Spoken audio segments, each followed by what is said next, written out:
Growing up, I would spend many of my summers in Guatemala. My dad's from Guatemala, my mom's from Mexico. I was born and raised here in Los Angeles, California.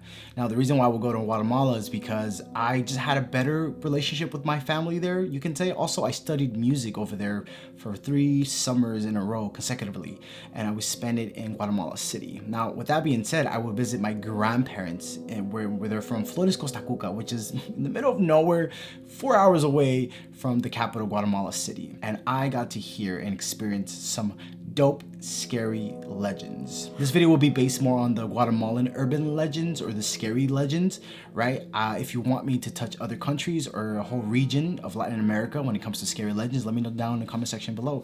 I am your host, Leo. Go grab some coffee, go grab some snacks, and let's talk scary stuff. I have finally found the angle that I wanted to vlog in, and the only thing I guess that I needed to change was the chair. I have a chair behind me now, and I feel like I can do so much.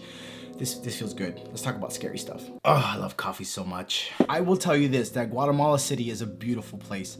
Or Guatemala is a beautiful country. Guatemala City is a dangerous city, but it's still beautiful. But everything outside of Guatemala City, when it comes to Quetzaltenango, Aguatepeque, Petén, all these other places, I can keep on going. They're beautiful. They're beautiful, beautiful. You know, a lot of green, a lot of villages, a lot of long roads that don't know where they go, a lot of cliffs. And then we have legends. We have scary stuff. We have the paranormal. We have the supernatural. One of the first legends I want to touch about today is El Cadejo, which means the dog, you can say. And legend has it that this dog was created by God, actually. It's a white dog to go and help those who needed to be helped, or to guide those who needed to be guided, or to defend those who needed to be defended. Now, when God created the white Cadejo, meaning, you know, the good, the holy, the beautiful one, the devil was mad. Satan was like, not here, not today. And he created the black Cadejo. So the black Cadejo will come out and look for all those people who are trying to hurt, trying to murder, trying to kill, trying to do something that is not right according to morals. Now, I've heard people tell me all the time that when they had a drunk experience, because people in Guatemala love to drink, I'm not gonna lie, la famosa, verdad, el gallo, they tend to see a black Cadejo that's trying to take them off the cliff, or drive them off the cliff, or try to distract them, or try to do something to hurt them, or even tease them or taunt them, meaning barking at them, growling at them. And out of nowhere, a white Cadejo would appear and start to fight this black Cadejo. My dad, back in his days, he was a drunk.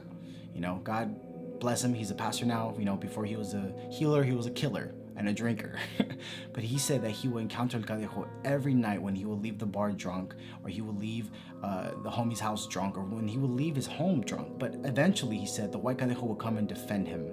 And he said that it was one of the most scariest things he ever witnessed. Now, I have not seen the Cadejo myself, I think, but when I was in Guatemala, I remember one time I was walking home from a church service, believe it or not. And the reason why I was walking home was because it was very late and nobody was going towards the city I was supposed to go, and it was a short walk. It was like a 10 minute walk, and I was like, I'll just walk it. And I was like, whatever. I was 15 at the time. I was like, I know, when you're young, you have the balls of a freaking bull, I guess. And I started walking long, crazy road, and all of a sudden I just hear a dog barking behind me, growling behind me. And I remember that if you hear anything growling or barking, it could be the black or the white Cadejo. And I was like, I'm not gonna turn around. I remember I kept on walking, got to my destination, went into my room, went to sleep. Was I curious to turn around? Yes. Did I turn around?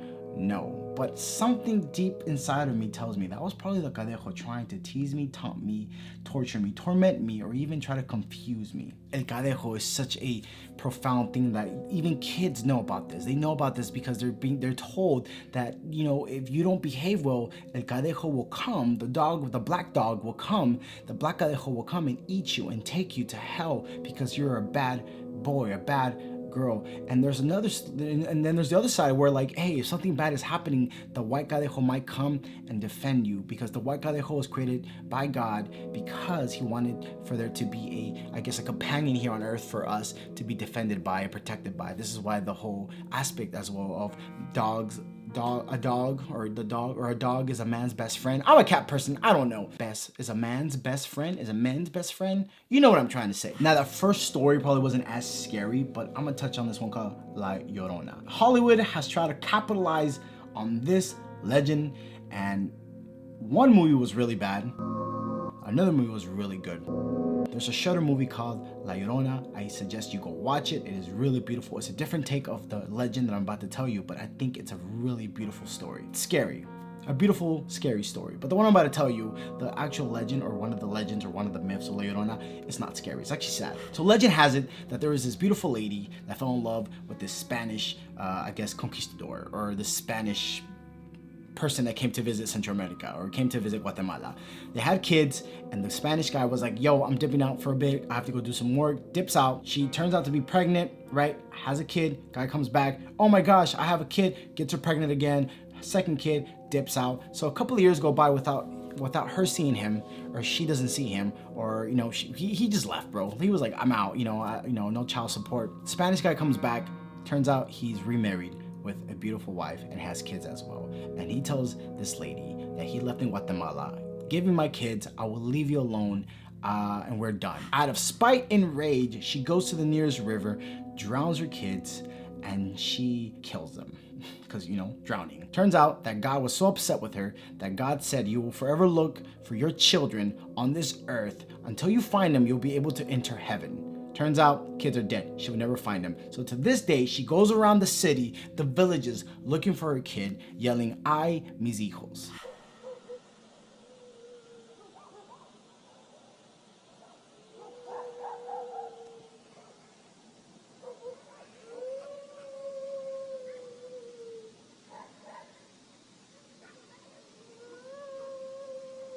Yeah, it's a scary thing. I'm not gonna lie.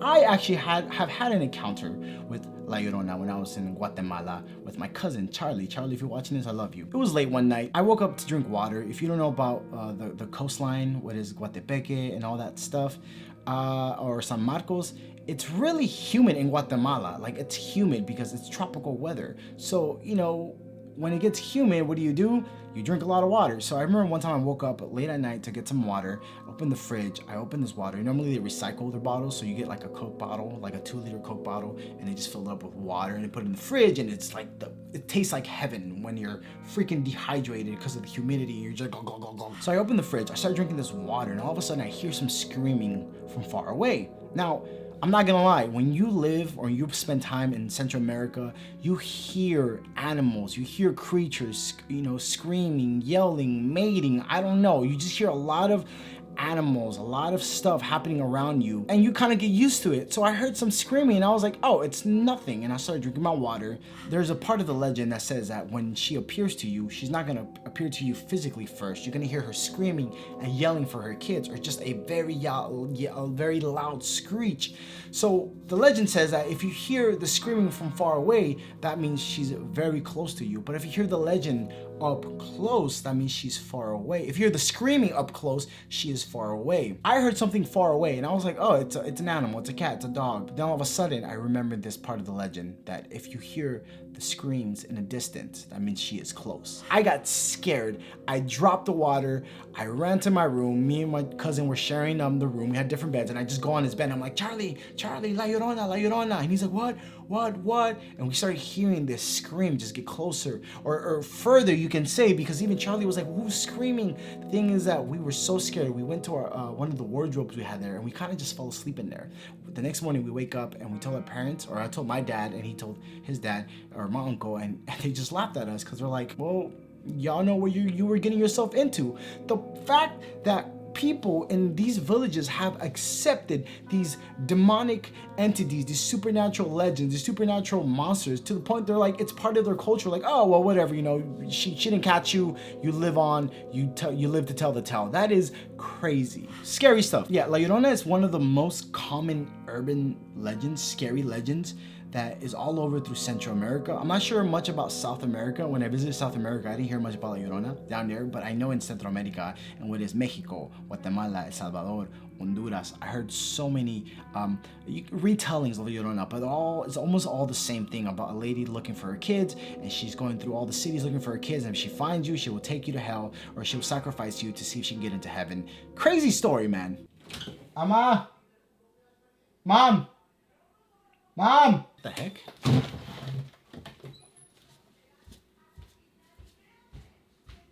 Okay. I kid you not. The TV was playing right now, and I thought it was my mom, because she likes, she likes watching her novellas or her soap operas or whatever. And it was pretty loud, and I'm like, yo, I'm gonna tell her to turn it down. And y'all hear me here screaming, and turns out she's not here, and the TV's on, and it's really loud. And to turn on the TV, you need to press the on button. It doesn't turn on. There's no manual, like every 30 minutes it turns on or off, or none of that. So hey, man, this is spooky, kind of. The TV was turned on. Oh well, if I die, I die. Now this last legend, it's kind of interesting because I've heard more evidence about this than I have about La Yorona, and La Llorona is the biggest scary legend all through Central America and even all through Guatemala. They use La Llorona to scare you. Now, the next story is about El Sombrero, or the legend is called El Sombrero, which means really big hat guy.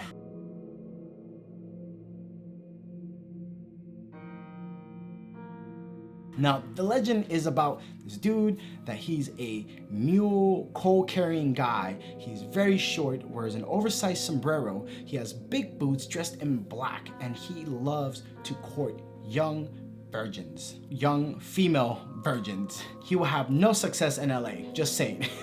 So what happens is that he goes around and he looks for very beautiful women, and he starts to court them with his guitar playing. And if these girls fall for him, he will take them and he will kill them, conceive with them. I don't know. It's just a very interesting part of the legend. But my favorite part, and probably the most scariest part for me, is the part where El Sombrerón goes around and braids hair. Now, yes, he's a creepy mother effer, I'm not gonna lie, because he courts young virgins, he goes and braids hair. Yeah, that is scary AF. But here's the crazy part, is that many ranchers wake up in the middle of the night hearing their stables, meaning their horses, in a moment of I guess shock, or they're scared, and they hear them just doing their hoofings or their horse noises. So the ranchers get up and go to the stables. They don't see anything, but their hair is braided.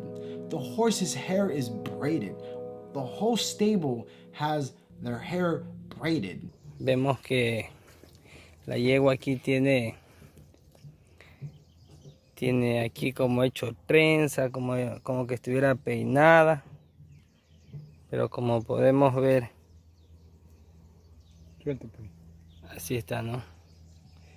Espérate un ratito. Es para el duende. El duende es el que se sube aquí en la yegua.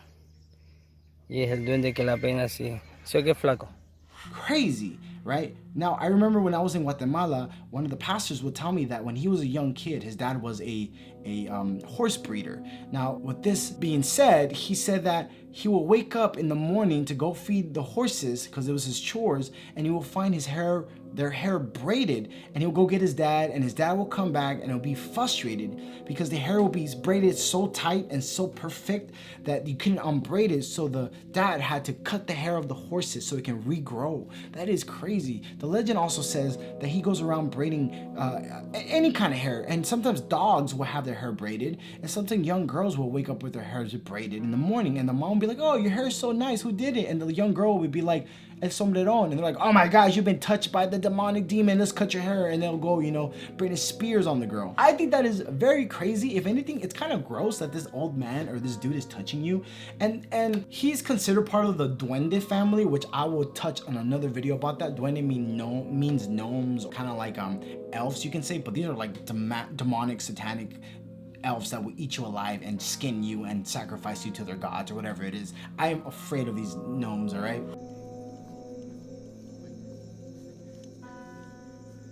¿Qué es eso? ¿Qué es eso? ¿Eh? ¿Le está prendiendo algo, compa? ¿Cómo? Mira.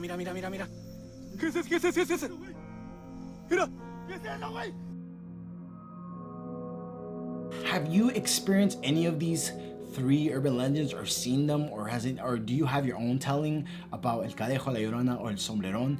Let me know in the comment section down below. I think these are really beautiful, crafted storytelling aspects of urban legends to scare people, to scare kids, and just kind of to bring a little bit of fear. Now, I know that Central America is a very Catholic based, a very religious region of the world, and they believe in God and they believe in the devil. So a lot of their urban legends is a lot about God versus the devil, or people paying for their sinister prices, or paying a price for their sinister acts. So I kind of love seeing like religion tied with urban legend. I think that's awesome. It's beautiful. Now, it is very scary to know the fact that there's this lady that drowned her kids, and then there's this oversized hat dude courting virgins, and then there's this dog that God created and then the devil created because they're fighting, and they're going against each other. It's some crazy urban legends. If you have any Guatemalan or Central American urban legends, put in the comment section down below. I'll see you guys in another episode of Spooky Story Time. Bye.